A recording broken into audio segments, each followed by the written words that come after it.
আচ্ছা, ক্লাস নাইনের ফিজিক্যাল সায়েন্সের যেই সেকেন্ড চ্যাপ্টারের যেই পোর্শনটুকু আছে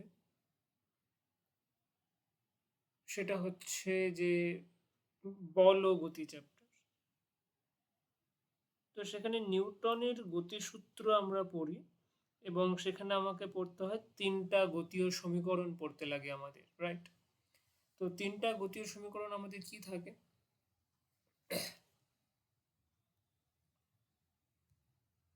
তিনটা গতীয় সমীকরণ আমাদের কি থাকে, যে ধরো উম,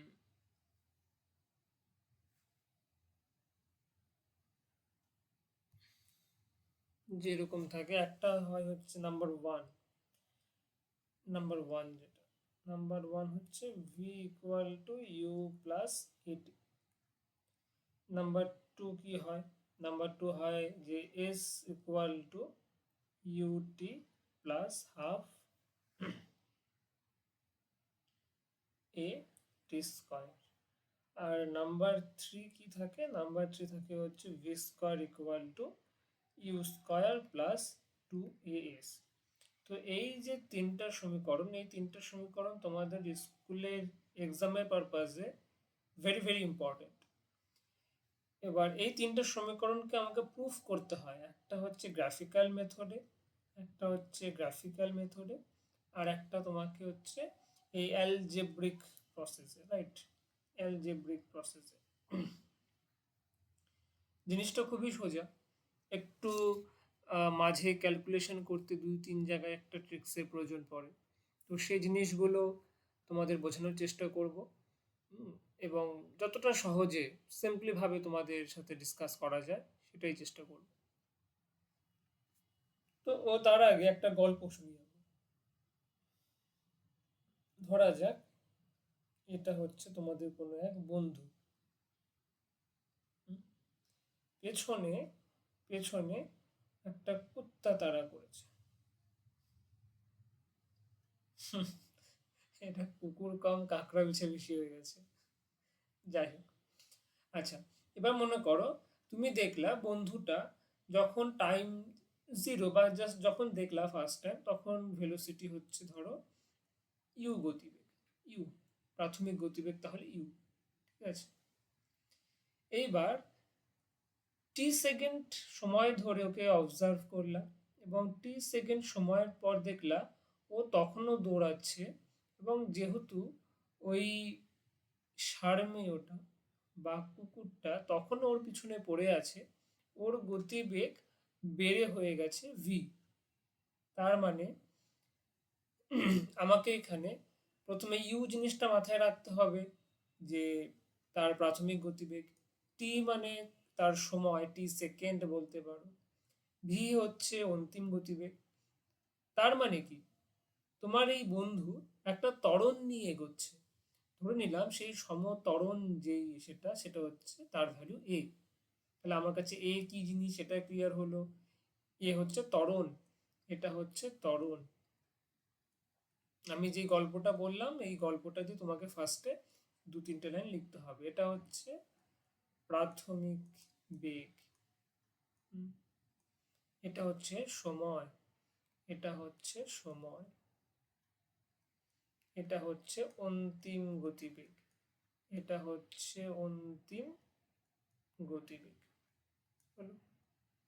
আচ্ছা, এবার আমাদের ছোটবেলার কনসেপ্ট, যে আমরা কি জানি ত্বরণ মানে কি?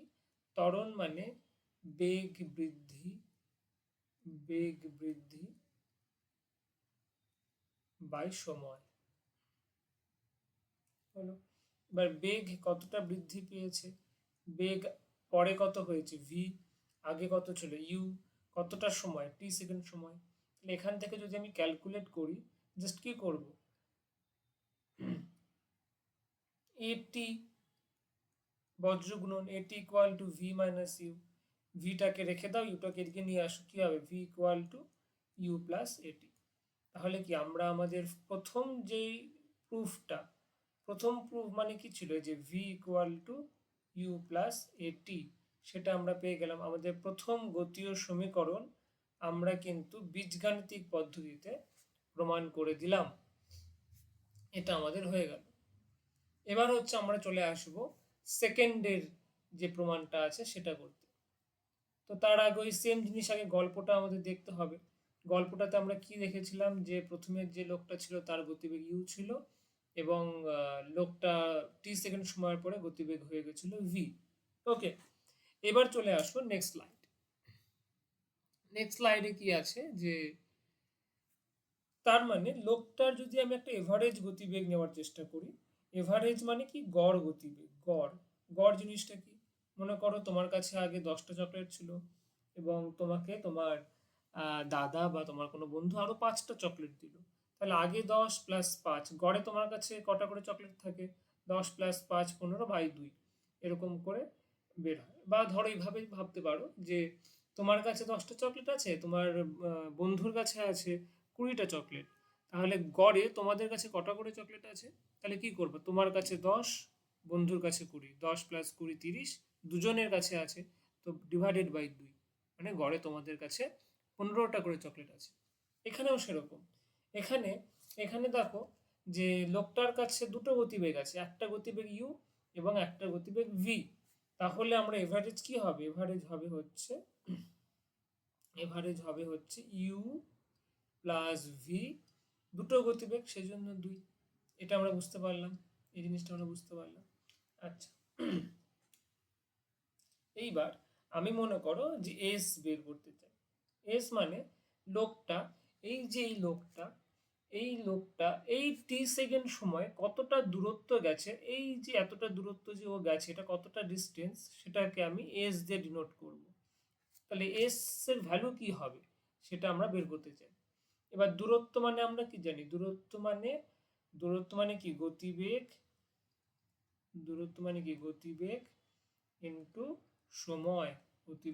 সময়।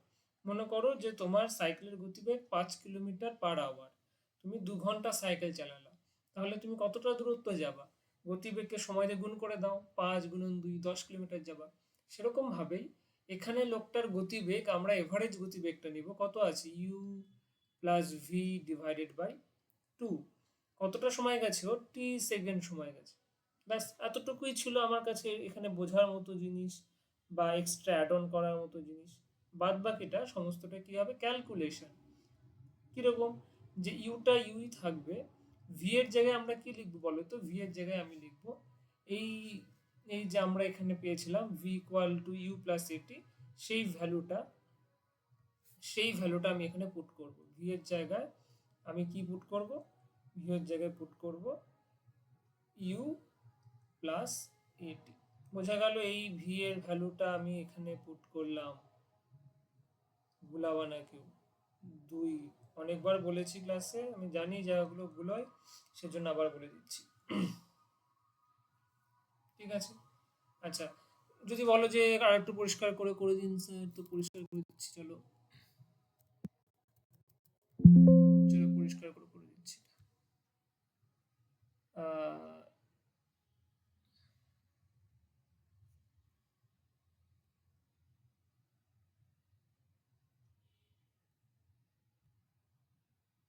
পরিষ্কার কেন হচ্ছে না, 1 সেকেন্ড ধরো, কাট, আবার পরিষ্কার করে করে দিচ্ছি।